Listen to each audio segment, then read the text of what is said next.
Good afternoon, everybody. My name is Anthony Castelletta. I'm an attorney with Con Maciel Carey, and I am thrilled to welcome you to our 2024 OSHA webinar series, specifically Enough on Fed OSHA, but here's what to know about the state OSH plans. I'm pleased to be joined by two of our partners and friends and colleagues of mine, Megan Shaked and Dan Deacon. So we'll go through a couple of quick introductions, and then we'll get into the meat of the presentation. So, Megan, I think you're up first for introductions. My name is Megan. As Tony said, I am a partner out in California. I handle all things out of our California practices, both on the labor and employment side as well as the OSHA side. So my docket is pretty full with Cal OSHA cases, and that's what I'll be offering a little bit of insight on today, as well as supporting my colleague Dan with some of our other West Coast cases. So excited to join everyone today and look forward to discussion, highlighting all of the state plan states. Good afternoon, everybody. My name is Anthony Castelletta. I am one of the newer attorneys here with Con Maciel Carey. I just celebrated my second year anniversary with the firm. Before joining Con Maciel, I spent 18 years with Michigan OSHA in their enforcement division. It was state plan state, Michigan OSHA, my OSHA. I had various roles with my OSHA. I was one of the industrial hygienists in the construction division, as well as the general industry division. I was a supervisor for the construction division, and I also was a short time manager of the asbestos program. My background is in industrial hygiene. I have both a master's degree and a bachelor's degree in industrial hygiene, so I'm very familiar with the health side of enforcement actions with OSHA. And the majority of my practice is spent here in the Midwest. I have significant experience with, obviously, here in Michigan, but Indiana, Minnesota, Kentucky, a little bit of work in Tennessee as well. So I'm going to touch on most of the Midwest states and some of our East Coast states. Awesome. Hi, everyone. My name's Dan Deacon. I'm a partner based out of our Washington, D.C. office. Like everyone on the presentation here today, I do a lot of work in state plans, in particular, a lot in the Pacific Northwest. So if you're in Washington and Oregon, I do a lot of work out there. As a lot of you know, probably anyone that does business on the West Coast knows that that entire coast, California, Oregon, and Washington, is very different from the rest of the country. Both on the rulemaking side, enforcement, the appeals process. So we're going to go through a lot of those today, hit some of the big ticket items to look out for if you're operating in one of these states. Of course, there's 22 plus state plans that have various different programs, rules, appeals process, all of that. Now, we're not going to be able to cover each and every one of them. The intent of this presentation is to kind of highlight some of the big state plans that are out there, some of the nuances and things to look out for if you are operating in one of the state plan states. So with that being said, I'll turn it back over to Tony and we'll dive right in. He'll go through the agenda and we'll start going over and reviewing some of the bigger state plans that are out there. Thanks, Dan. Yeah, so for our agenda for today, we're going to go over just some general overview of the differences between both federal OSHA and state plan states. I'm not going to get into too much detail, but just like I said, just a quick overview. And then we'll dig into the state plan comparisons. We are going to focus primarily on some of the Midwest and more quirky states here in the Midwest area. And then Dan and Megan are going to focus on Washington State, Oregon, and Cal OSHA. And then we're going to wrap up our presentation with just some general best practices on where for employers working with state plan states. So federal OSHA versus state plan states. So as Dan had mentioned, there's 22 state plan states, and they all, have their own different little categories and areas that they focus on. But As far as federal OSHA goes, federal OSHA gives different states the opportunity to run their own OSH program. But for those programs to be adopted and implemented, they need to be as least as effective as and have as least as effective as the federal OSHA regulations. States are permitted, though, to establish more stringent standards if they wish. And we've come across a few states in our practice that actually do have those, and we're going to touch on some of those this afternoon. But some of the major differences that we're seeing, between federal OSHA and state plan states is, federal OSHA regulates private employers, but not state local government employers, while state plan states often regulate state and local government employers and or private employers. Federal OSHA requires all employers to post the OSHA job safety and health posters. Some of the state plans may just require to post the state plan posters. There's some differences in the reporting of the fatalities, but for the most part, the state plans are pretty on par with that. Every regulated establishment in OSHA is subject to an inspection by an OSHA compliance officer and safety and health officer. But some state officials and state plans conduct inspections, issue citations for violations and propose penalties in a manner that is a little bit different than how Fed OSHA does it. The other in Fed OSHA is the penalties, and we'll talk a little bit more about that today. Is that federal OSHA assesses civil monetary penalties that are adjusted annually for inflation, and state plan states are required to implement the current penalty structure from federal OSHA. Unfortunately, some of these state plan states, the penalties that they have are statutory. So to get those changes, it requires some significant work within the government. So bills have to be proposed, they have to go through both the House and the Senate, and it can be fairly cumbersome. And depending on certain states, some of the states have adopted the state penalties and some have not. And we're going to talk about that a little bit more. One of the other things I wanted to talk about as far as the significant differences between the states and federal OSHA and what I've seen in my practice is how appeals and settlements are handled. Most states, they do have similar informal conferences and notice of contest procedures similar to the feds, but there are some that can be a little bit quirky. Settlement negotiations also vary. In my experience, it's been that state plan states tend to be a little bit more rigid when you're dealing with settlements. With federal OSHA, if you've dealt with federal OSHA in an informal conference or in settlements, they typically have those, what we call the three buckets. You have the penalty bucket, the citation bucket, the citation classification bucket, and the enhancement bucket. If you take one for the purposes of settlement, you can dump a little bit out of the citation penalty amount into the enhancement, and that's going to go up. Offer some enhancements, you may see the penalty go down. You don't see that as much in state plan states. They have a tendency, like I said, to be a little bit more rigid and have this take it or leave it position that sometimes forces employers to either accept citations or take the matter to a formal litigation, which can be problematic for some employers. But again, it's, those are really what I've seen as some of the more significant differences in my practice with other states.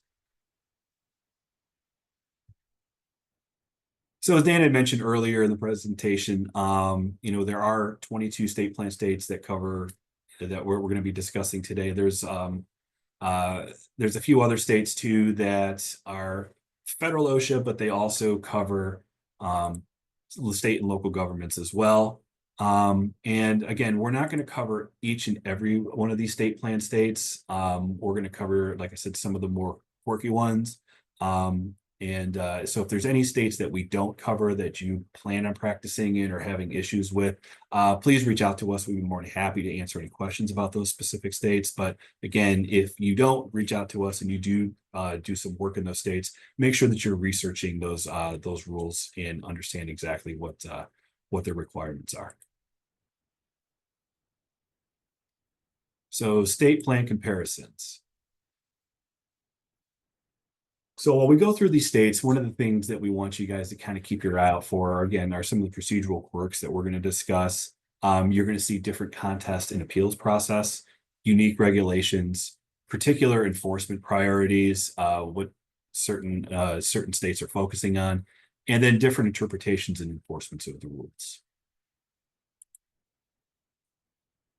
So one of the states I want to start off with is Minnesota. I've had some experience with Minnesota just recently. I actually had an informal conference earlier this week with Minnesota, and by and large, they're a very pleasant state to work with. However, they do have some unique requirements that you don't typically see in other states. And this is where one of our clients was actually a bit surprised and kind of caught off guard, is that they initiated some work in the state, but we're not aware that Minnesota has the AWARE program. And the AWARE program is it's called the Workplace Accident and Injury Reduction Program. So employers in certain North American industrial classification systems, or NAICS codes, are required to create and implement a comprehensive written safety and health program, and that's called AWARE. The NAICS list includes industries that's established. Minnesota has a NAICS list that covers industries with a higher incident rate above the Minnesota average. And those that are in that NAICS list have to have this AWARE program. And this list is revised every 5 years by Minnesota. Minnesota also has a unique record keeping exception. Or I'm sorry, they have no record keeping exception. Basically, all employers are required to maintain OSHA 300 logs. With regards to personal protective equipment, employers must provide and pay for all PPE required for employees to perform their jobs.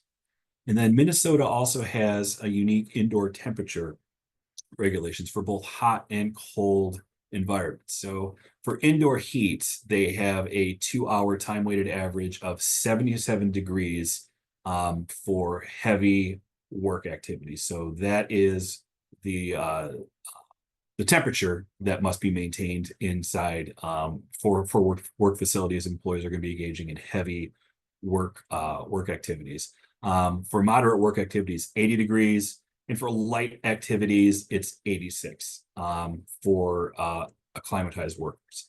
And then they also have a requirement for indoor cold temperatures. So the minimum temperature for working inside is 60 degrees if employees are performing heavy work, or 65 degrees if employees are working light to moderate work. There are some prohibitions to this. It's not prohibitions, but there are some exceptions to this. Depending on the certain process that employees are engaged or the employer is engaged in, there are certain exemptions. There's also a unique rule for safety committees. So the Minnesota OSHA statutes require employers with 25 or fewer employees to have a safety committee if they have either a lost workday case incident rate at the top 10% of all rates for employees in the same industry, or with a workers' compensation premium classification rate at the top 25 premium rates for all classes. So that's a very unique situation requirement for Minnesota. And then finally, and probably most significant, is this ergonomic rule. So Minnesota implemented this rule earlier this year, and the ergonomic standard that they implemented applies to employers who operate warehouses and distribution centers within the state. All warehouse distribution center employers with 100 or more employees are covered by this standard. So passed last year, Minnesota statute 182-677 again applies to all warehouse distribution centers with 100 or more employees. The covered NAICS codes for the warehousing distribution sector include NAICS 493-110, 423-110, 423-110-242, 423-990, and 424-110-2, 424-990. And we'll include this information in the slides that we send out. So, but under the standard, this new ergonomic standard, covered employers must develop, adopt, and implement a written ergonomics program that details their plan to minimize the risk of employees developing and aggravating musculoskeletal disorders. The written program must address a series of elements, all of which are required by the standard, which includes completion of an ergonomics assessment, training, early reporting procedures, employment input and involvement, continuous improvement, and a program evaluation. So it's a pretty significant lift for employers that are going to be involved or that are covered by this specific standard. So again, if you have any warehousing or operations included or cover or in the Minnesota area, I strongly urge you to visit the website and check on the requirements of the standards, or reach out to us, as we're more than happy to help you out. The next is Michigan. So this is my home state. One of the unique requirements that policies that Michigan OSHA has is Michigan policy requires all interviews to be held in private, including management and employee interviews. And this is a little bit different than what we see in federal OSHA inspections, and even most other state plan states for that matter, is that when OSHA is conducting an interview, if they're interviewing a management representative, typically we as counsel would have the authority to sit in on those interviews due to the information that the employee or the management representatives are saying can be imputed onto the company. So there's definitely a legal reason why we would want to be involved in those types of interviews, but there is policy that MyOSHA has in place that prohibits that. I would suggest pushing back on that whenever possible, just because of the significant implications it can have. But again, just something to be aware of. MyOSHA also has their own set of standards. While most of the standards have been adopted by are adopted from federal OSHA verbatim, there are a few quirks to them, and some of them is just their numbering. MyOSHA has a unique numbering system for their standards. So, lockout tagout, for example, is 1910-147. That's part 85 from Michigan standards. So understanding the standards when you get citations, if there are any, or doing work in there, just be aware of those differences. MyOSHA also has a very unique appeals process. It's a little bit different than what you would see in federal OSHA operations. They have what's called the first appeal, which does follow the standard timeline for the informal conference. And you usually file a first appeal in writing, and that's typically denied by MyOSHA. They usually just kind of issue a blanket denial. And then you get a second appeal, which then goes to the appeals division. This is more of the informal conference that you're accustomed to in federal OSHA. If no settlement is reached in that specific situation, the case is then assigned to an ALJ, where an assistant attorney general is assigned to the matter and handles the case, but unfortunately has little to no settlement authority. A lot of times what you're dealing with in federal OSHA, the solicitor's office will usually have a little bit more say as to whether or not this is a good issue or this is a good citation or bad citation. You usually can put a stop to or say, look, we're gonna withdraw this citation. But for Michigan OSHA, the assistant attorney general may offer their legal opinion, but it then falls back onto MyOSHA to make that determination. So it can be a little bit challenging at times. One of the other things about Michigan OSHA is that they have yet to adopt any of the federal OSHA penalties. This has been an issue with federal OSHA for a while. Again, like I mentioned earlier, for MyOSHA, for this state plan for MyOSHA to adopt the new penalty authority, it requires a legislative change to the Michigan Occupational and Safety and Health Act. Earlier this year, a bill was introduced and passed through the Senate, but we're still waiting to kind of hear what's going on with the next phase of that. So it's possible that Michigan OSHA may have the new penalty structures in place by next year, but we'll have to wait and see.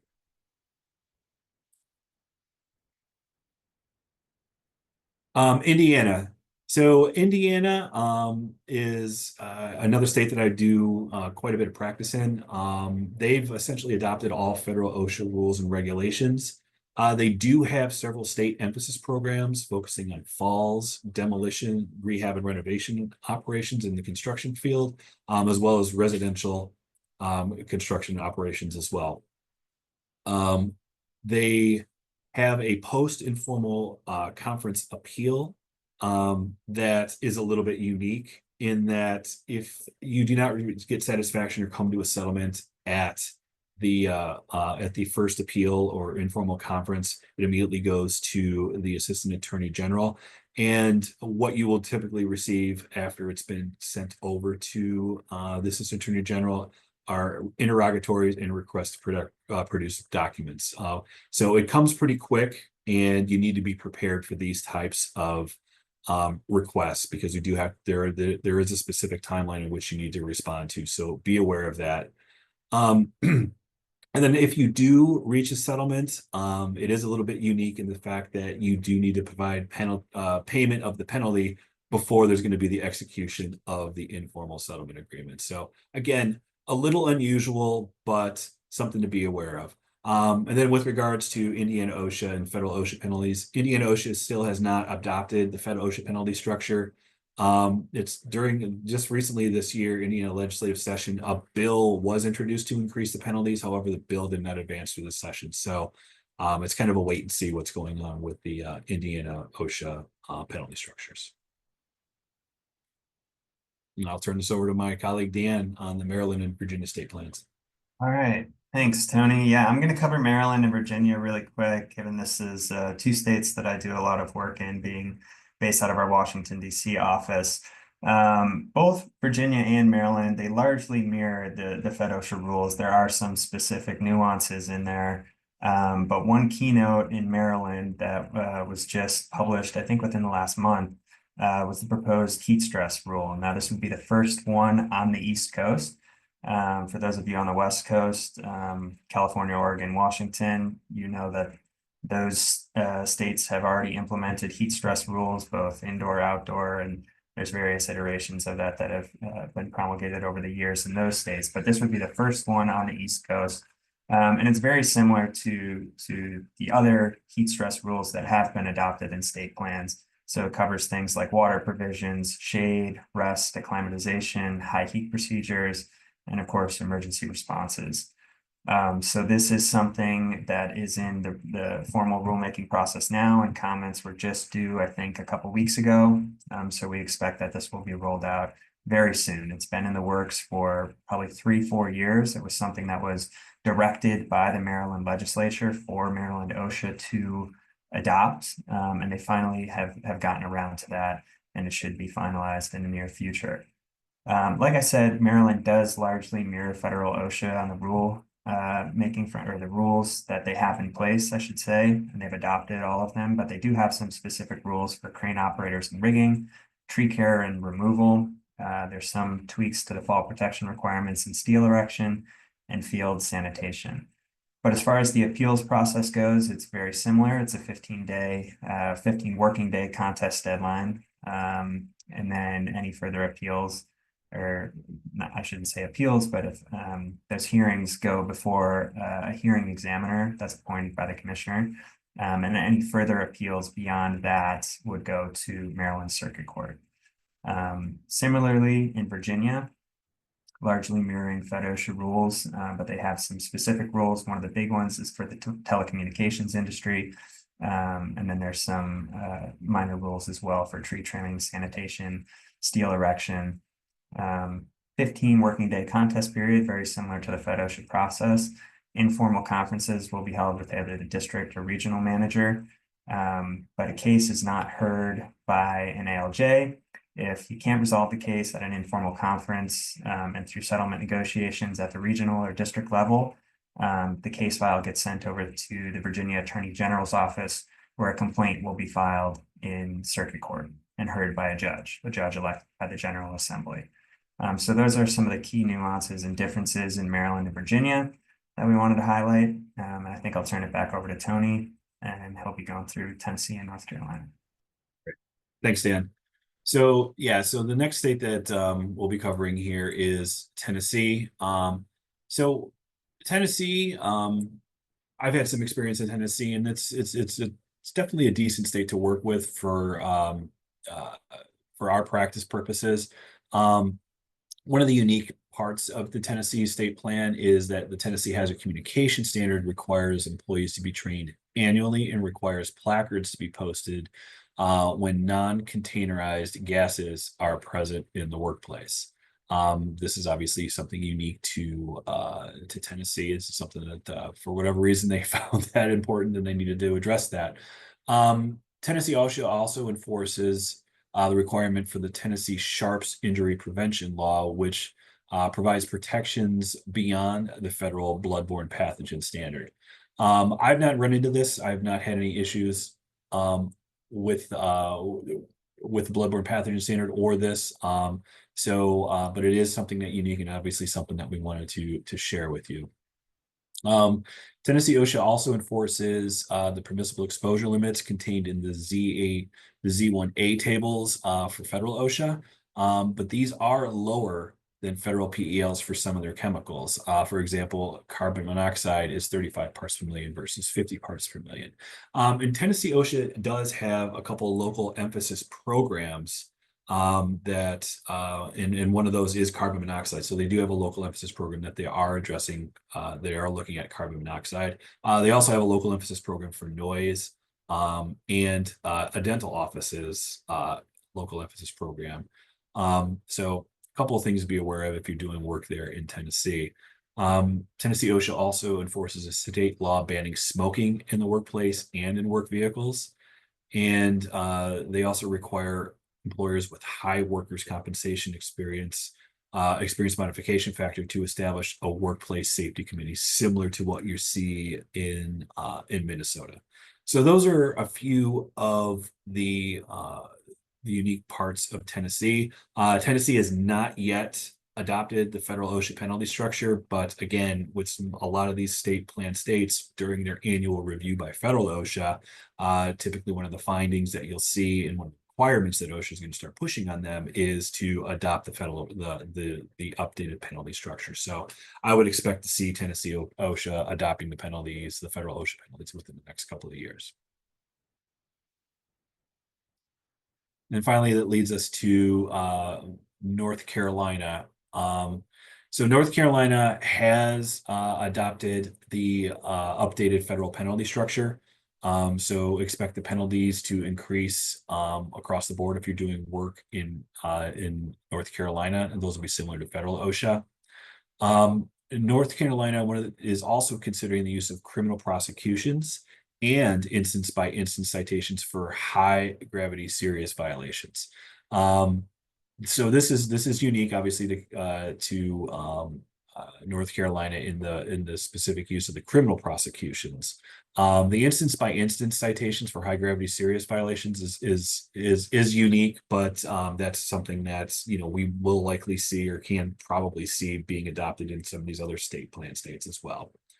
North Carolina is also in the process of adopting the new HAZCOM standard, which many of you may be aware of, was revised earlier this year to fall in line with the UN's global harmonization standardization for labeling and in information on the safety data sheets. The other thing is that it does not appear to be pursuing state-specific heat stress or infectious disease standard, which is unusual. We would have expected to see, with the new heat stress standard being proposed by OSHA, that most of the states are kind of falling in line with that, but they may just be waiting to see what federal OSHA does and adopt their own heat program as that kind of progresses through the system. So that's it for North Carolina. I'll pass this back over to Dan for Utah, or Megan, I believe is named in Utah. Yep. Thanks, Tony. This is mine. So for Utah, I mean, just another, kind of reminder that if you come across a state that you're not familiar with, no matter what, it's a good idea to familiarize yourself with their program, their specific procedural requirements, and other unique aspects of the state plan, just so that you have, comfort level with dealing with an agency that might be doing things slightly differently. So some things that are unique for Utah, is when a business achieves Sharps recognition. So if they've reached the recognition program, then they're actually exempt from programmed inspections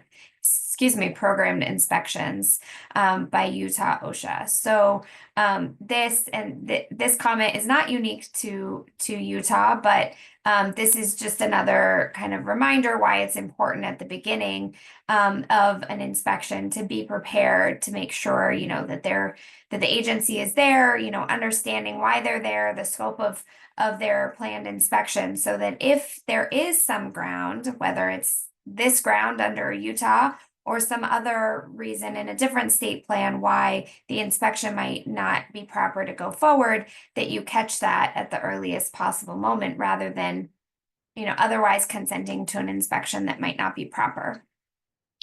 For Utah, informal conferences can be conducted prior to filing a notice of contest. And then Utah, not unlike some other states have their own version of local emphasis programs. You will see when a national emphasis program issues, states, deciding whether to incorporate that into their own local emphasis program, or whether they have local emphasis programs separate and apart from any NEPs that might exist at the federal OSHA level. So for Utah, they have ones for the construction industry, for amputations, for silica, as well as for the public sector. Pass it back over to Dan to talk about the Pacific Northwest, and then I'll be coming back for California. Okay, thanks, Megan. And just to follow up on that piece about the emphasis programs, I see that there was a question here about whether the federal government issues a national emphasis program, how's that managed in states with state plans? Typically, if you read the directives, the emphasis programs, there's a little blurb in there that says states need to adopt this within 6 months or some time period. The emphasis programs do need to be adopted, or they can adopt something similar, but that is at least as effective, right? That's the key operative language there. So for emphasis programs, whether it's on the national, local, regional level, there is typically language in there directing the state plans to adopt this, enforce it, and those go into effect as well. So moving on into the Pacific Northwest, we're going to start with Washington here. And the last part of the program here is really focused on the 3 big states up there, right? Washington, Oregon, and California. If you're operating in those states, it's like basically completely different from everywhere else. And just those 3 states alone, they're completely different from each other as well. So Washington has a really long history in the safety and health space, even going back to their original state constitution written in 1889. You see it on the screen here. The legislature shall pass necessary laws for the protection of persons working in mines, factories, and other employments dangerous to life or deleterious to health, and fix pains and penalties for the enforcement of the same.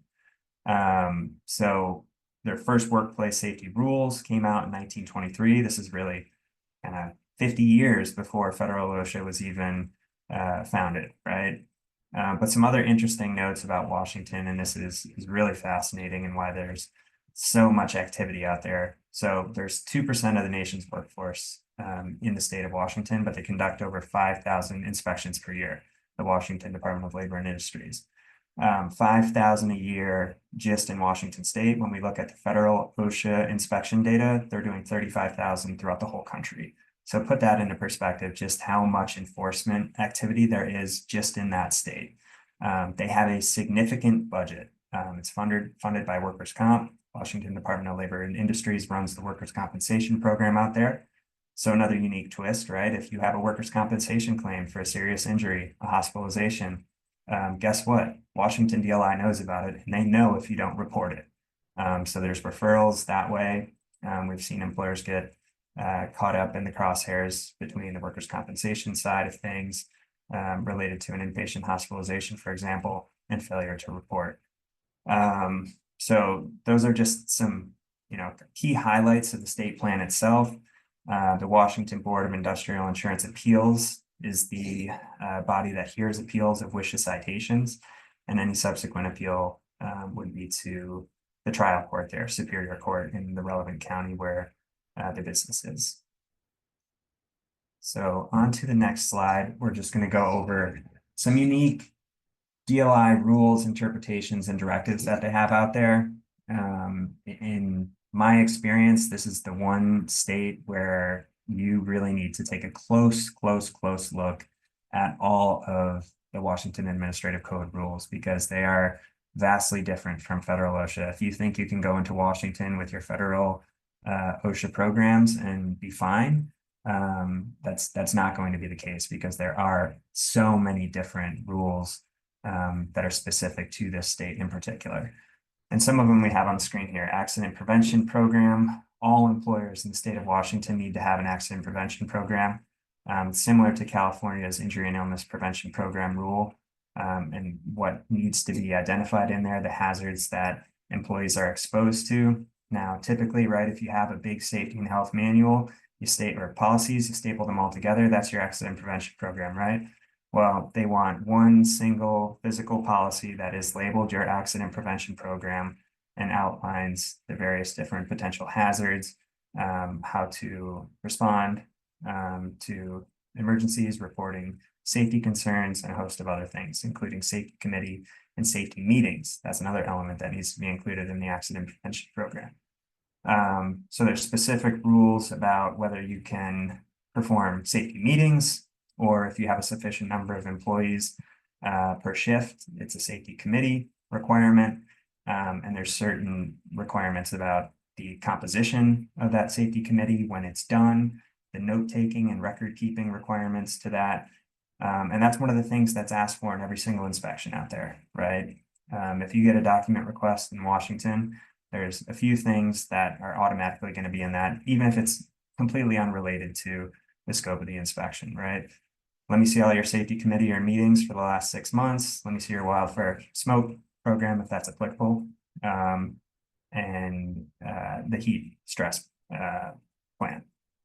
3 things that are guaranteed to be in that document request almost all the time. Some additional unique rules: fall protection. There's specific rules even in general industry about working from heights at 4 feet, and then in particular working from falls of 10 or heights of 10 feet or more, and specific work site fall protection plans that are required in those circumstances. Heat illness, that's another one that has been around in Washington for quite a long time, just like the other West Coast states, Oregon and California. Wildfire smoke, if you're doing any work outdoors or in an unencapsulated work area, the wildfire smoke rule applies to you. Protecting temporary workers, that's a unique rule that Washington has for employees that may be working at your work site on a temporary basis, staffing employee relationships, for example, and that rule outlines the responsibilities of both the staffing agency and the employer with respect to training, record keeping, and so forth. The second half of the screen here is a few more safety standards for quotas for warehouse distribution centers. This is a relatively new rule within the past year or so, specific, of course, to distribution centers and the concern about rushing employees to fulfill quotas, right? And there's certain requirements about what you need to provide employees as far as notice of what that quota is. In calculating the quota, you need to account for break times and bathroom breaks and ways, and there's specific guidance on how you comply with that that has been distributed as well.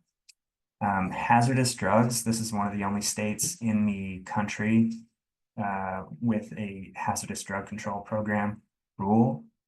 So if you're in the medical field, for example, hospitals, veterinary settings, those types of places that might do work with hazardous drugs, chemotherapy drugs, things like that, there's a massive set of rules related to just the handling, control, and administration of hazardous drugs. The safe workplace rule, this is kind of the general duty clause of Washington, but there's some additional elements in there, such as training employees on safe tool operations, basically equipment operations, anything that they are working with, they need to be trained on. So that's a citation that we often see. bloodborne pathogens. If you have taken a look at the bloodborne pathogen standard in Washington, it is very similar to the OSHA rule, but the interpretation of that is a little different. One of the things that they have in their guidance basically is if you have a public restroom and then the employees are taking out that trash, they have potential occupational exposure and are subject to the bloodborne pathogen standard. So we're talking about WRIT program, hepatitis B offerings, the training, post-exposure follow-up if there is an incident, all these things come into play, and it's a really expansive, broad view and interpretation of the bloodborne pathogen standard. Stay of abatement, I'm going to talk about that in a couple slides here, but you do not get a stay of abatement even if you request one pending an appeal. They're very rarely granted, which means you need to provide abatement to the agency prior to the resolution of the outcome of your appeal, even if you completely disagree with the citation. The severe violator enforcement program in Washington, much easier to find yourself on the SVEP list. Over the past couple of years, there's been a lot of heat on Washington DLI to increase their focus on getting employers into the SVEP program, essentially, and some blowback from public interest groups on that. But it is different. The qualifying criteria to get into the SVEP program in Washington is much less than the federal standard. So take a look at that. Basically, if you have one or more willful or repeat citations that caused or contributed to a inpatient hospitalization, that's SVEP qualifying criteria. And then the last one here is really applicable to general contractors. And this is a unique doctrine in Washington. It's called the astute liability. Essentially, if you are a general contractor, you are liable for any and all violations committed, serious violations, I should say, committed by any subcontractor working on your site. It is strict liability, and Washington DLI applies it. So they have a significant amount of case law that backs them up on this, and they're very hard in enforcing this. So if you have a subcontractor that's observed not wearing fall protection, for example, even if you are a general contractor and you're doing your due diligence, monitoring the workplace, doing the daily walkthroughs with management, your construction managers, whoever it might be, you're still going to be issued a citation. It's strict liability. Both you and the subcontractor are issued those citations, and Washington DLI is very hesitant to bend on those. Moving on to the next slide. This is just an overview of the top 10 violations in general industry and construction. So everything basically excluding agriculture. And this is just a reminder to take a look at this. If you're operating in state plans, you get an idea of what they're focusing on. And there's some things that are kind of the low-hanging fruit. Like I said, the accident prevention program. Look at that. It's the #1 violation in the state of Washington. That is a written program, but they're going to ask for it every single time. If you don't have it, you're going to get written up for it every single time and issued the citation and a fine. Fall protection 4 feet or more. And we see again at #4, fall protection at 10 feet or more. Those are those unique fall protection rules in Washington where you can't just take your OSHA fall protection program and dive right into Washington and think it's going to be okay. So moving on to the next slide, and really the main point there in looking at the top 10 violations, and we should do this in any state plan that we're operating, like I said, is to get an idea of what are the things that when I am working in a state, an inspector, if they show up at our site, what are some of the things that they're really going to be looking for, and easy things that I can take care of up front to avoid getting one of these citations. So there's things like accident prevention programs, safety committees, the fall protection sign, fall protection requirements. Those things are things that you want to focus on here, of course, in Washington, and it might be a little different somewhere else. So on to the next slide, and this is really just an example of how different the appeals process can be in different state plans. And Washington DLI has a really, really unique appeals process. It's a two-step appeal process. When you get a citation, the appeal needs to be filed with Washington DLI within 15 working days of the receipt. There's specific requirements about what needs to be included in that appeal, including the address, a phone number, whether it's a union represented workforce, and then you need to explain the basis for your appeal and have some detailed background in justifying why you're appealing, essentially. So once you submit that, and one other thing I want to highlight about Washington. So the citations, and this is important if you have a closing conference in Washington, even if you ask the citations to be sent somewhere specifically, the default rule, and where they will always send the citations is the address listed on the Secretary of State's website. So whatever your filing was with the Secretary of State, maybe your headquarters, on the East Coast. That is the operative citation, the one that is going to be tracked and monitored for delivery purposes, which triggers that 15-day working contest deadline, right? So if you do have a citation that is coming, make sure you look to see and clarify where that's being sent so you can be on the lookout for it. So if DLI does reassume jurisdiction, there's two different options that the department has once they receive your appeal. They can reassume jurisdiction or send it to the Board of Industrial Insurance Appeals for a direct appeal. If they do reassume jurisdiction, you'll get contacted by an individual that's a reassumption hearing officer, and they're going to coordinate that hearing. It's very similar to an informal conference, but it's recorded, and they give you this little explanation at the beginning that anything you say can and will be used against you at a later hearing. So you want to be careful going into those and be very well prepared. You don't want to go out into the reassumption hearing shooting off the hip necessarily. Once that reassumption hearing is concluded, you're going to receive what's called a corrective notice of redetermination. Typically that's issued within 3-4 weeks after the hearing itself. And again, it's going to be sent to the employer's address on the Secretary of State website. Here's an opportunity where you can clarify, hey, I'd like this sent directly here. And typically they'll acquiesce to that. The second step appeal, now we're talking about the litigation side of things. And this is where if you're not pleased with the outcome of the corrective notice of redetermination that was issued, it's basically a new citation package, right?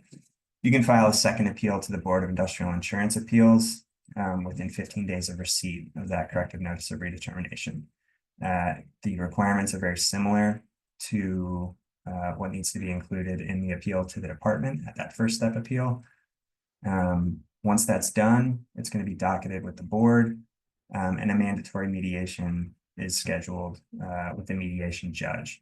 And at this stage, you're dealing with the mediation judge and the Washington Attorney General's office. And that's where all the settlement discussions and conversations will happen regarding your case. It's with the Assistant Attorney General assigned to the case. And if it can't be resolved at that time, it's going to be scheduled for a hearing with a new hearings judge.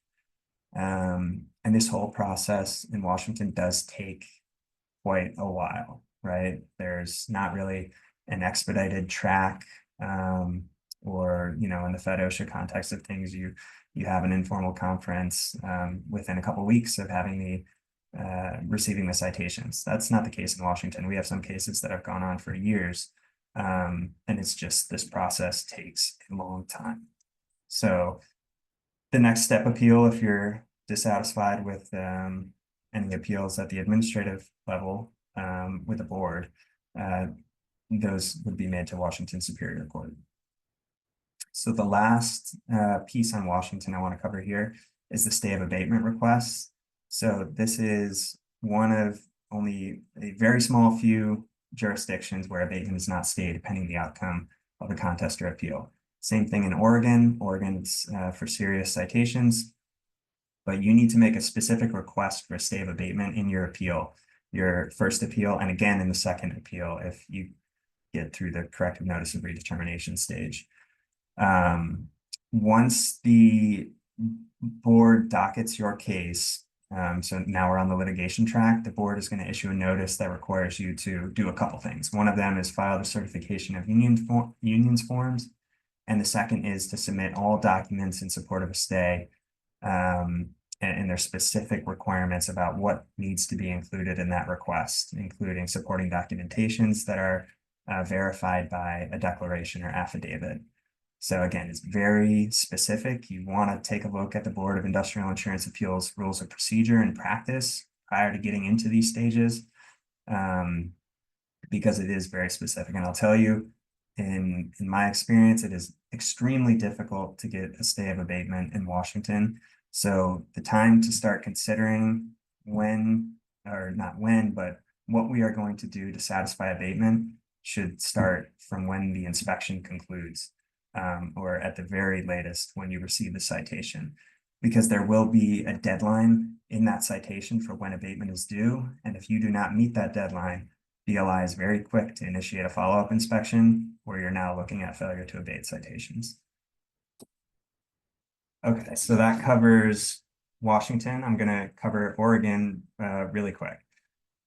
So Megan can get to California because I know we have just a few minutes here. So the Oregon Workers' Compensation Board Hearings Division, that's the group that hears and rules on appeals from citations, notifications, and penalties issued by Oregon OSHA's enforcement unit. And this is another state plan that was formalized very shortly after federal OSHA was passed. So we're talking 1973, one of the original state plans. Moving on to the next slide, we're just going to touch again on some unique rules and directives similar to Washington. Safety committee and meeting requirement, heat illness, wildfire smoke. There's an individual lock rule. This is under lockout tagout, of course, and specific requirements as it relates to each person having their own individual lock and key. Not something that can be just passed out by management. Rules for all workplaces. This is a unique rule about proper instruction and supervision and safe operations of any machinery, tools, equipment, processes, or practice. So again, similar to the safe work practice rule in Washington, it's very kind of general duty like in that if you don't have training on a specific piece of equipment, it can be something you don't even think about. A dishwasher, for example, right? We've seen citations for things like that.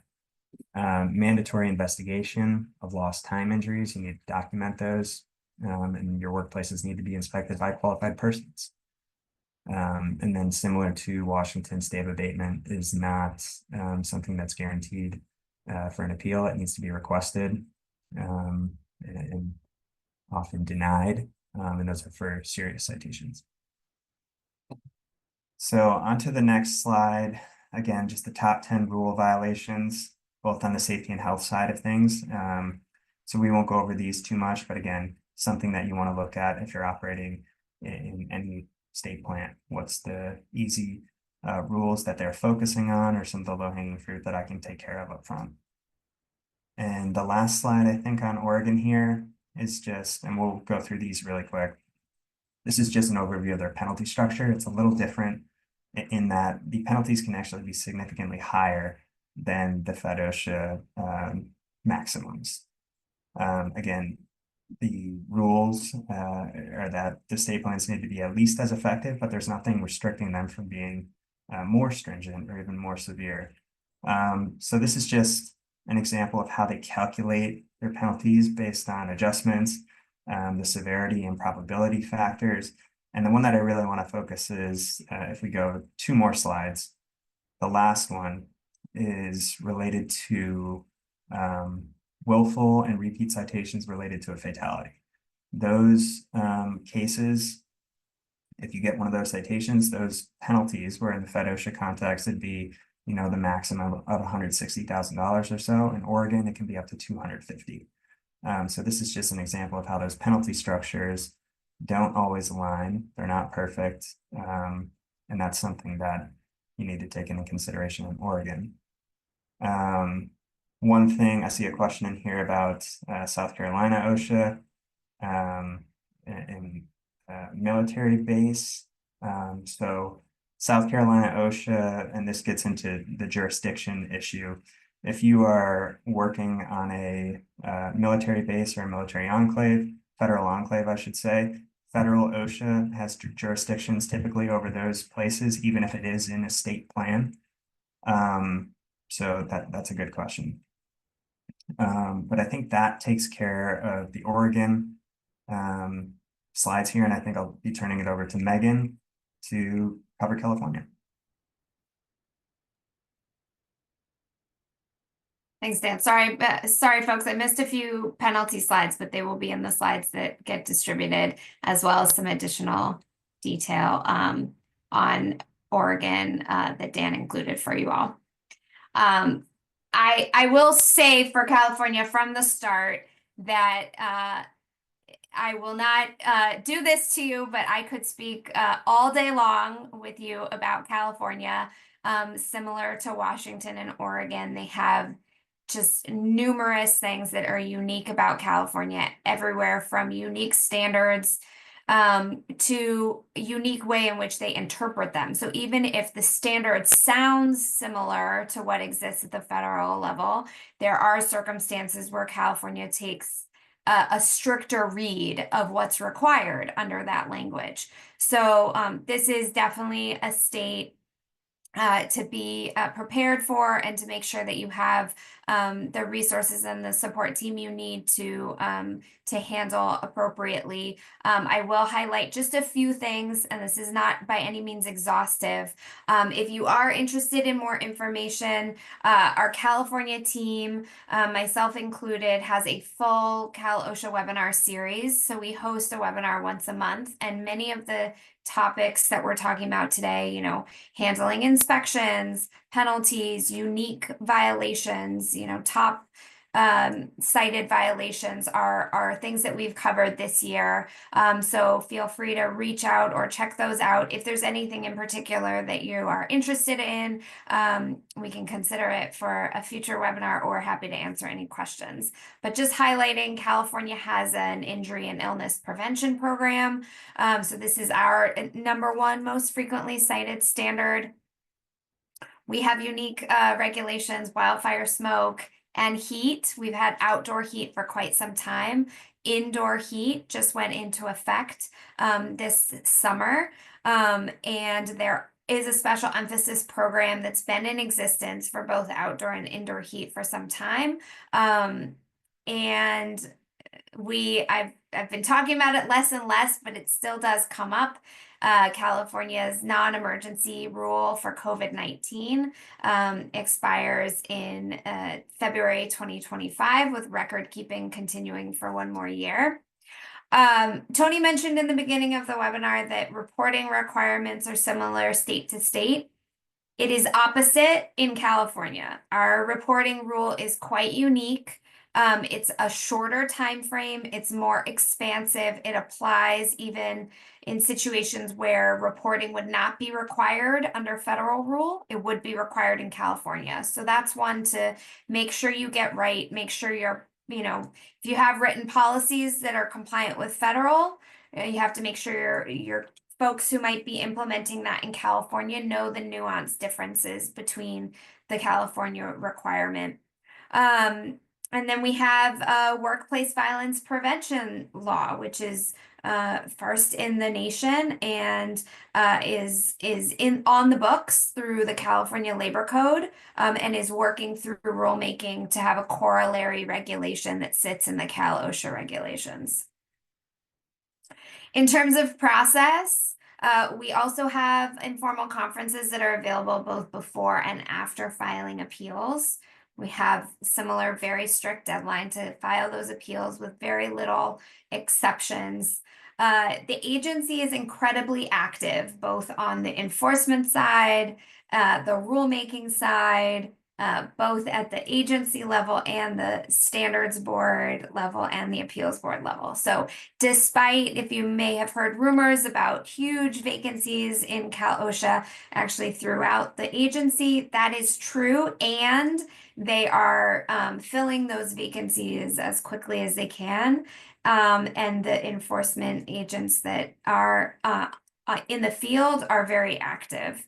Some of the rulemakings that are happening for those who might be interested in what's could be coming down the pipe. I mentioned the workplace violence regulation.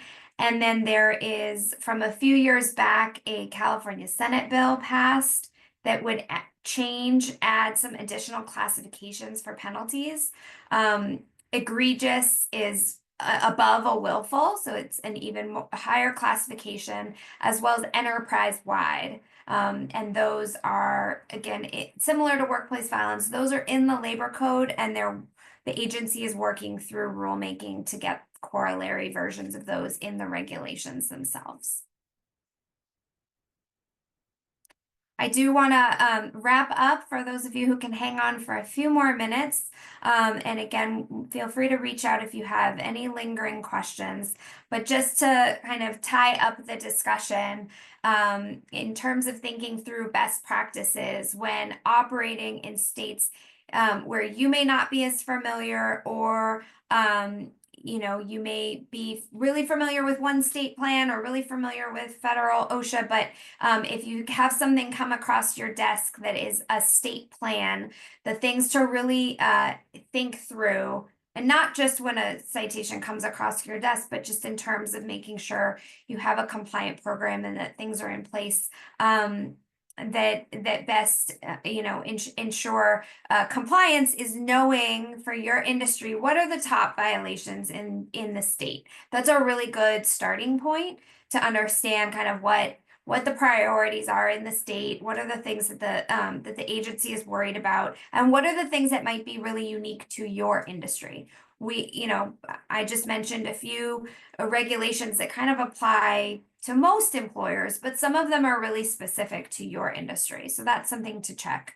Really making sure you understand the reporting requirements, so that doesn't trip anyone up. Knowing, kind of having a plan for what to do when OSHA shows up. Knowing what the nuance are in employer and employee rights during an OSHA inspection, making sure that you're prepared for that. Of course, knowing what to do when you get a citation, being familiar with the procedural rules and requirements that apply. Knowing, you all know now that the appeals process may be different from state to state. The timeline might be different. Abatement may work differently. So just being, kind of aware of these issues.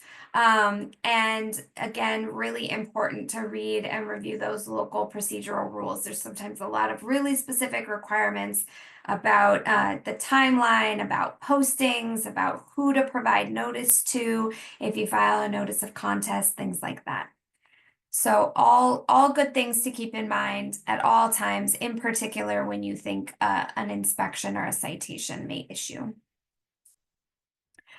We want to thank you for joining us today. I know it was a lot of information, but hopefully, something sticks out in your mind as you go about your day, something you can add to your program or your, cheat sheets or checklists, or know what webinars you want to come back and review when you have time.